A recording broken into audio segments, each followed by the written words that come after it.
আগামীকাল সকালে আর্জেন্টিনা আর হলো আলজেরিয়ার খেলা, অথচ এদিকে দৌড় পরে মুখে সেফলি উঠে ফেলেছে ব্রাজিলের সাপোর্টাররা।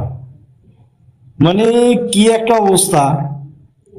যারা নাকি কোনোদিন জুম্মার নামাজ ছাড়া নামাজই পড়ে না, আমার মনে হয় তারাও আজ তাহাজ্জুদ নামাজ পড়বে। খালি কায়দা বায়দা করে যদি 4টা গোল ঢুকেতে পারে আলজেরিয়া, তাহলে ব্রাজিলের সাপোর্টাররা আর কিছু লাগবে না, তাদের আর বিশ্বকাপ লাগবে না। ঠিক আছে, খালি দোয়া করতেছে কায়দা বায়দা করে 4টা গোল যদি আর্জেন্টিনার খাওয়ানো যায়, তাহলে আর কাপ লাগবে না তাদের।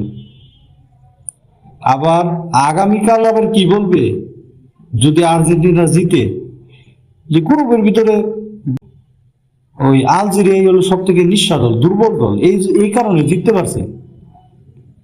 ঠিক আছে, যাই হোক ভাই, তোমরা দোয়া করো যেন আর্জেন্টিনা ঠগে 4টা না 7টা গোল খাক, এই দোয়া করো। ঠিক আছে, আমি তোমাদের সাথে আছি, সমস্যা নেই।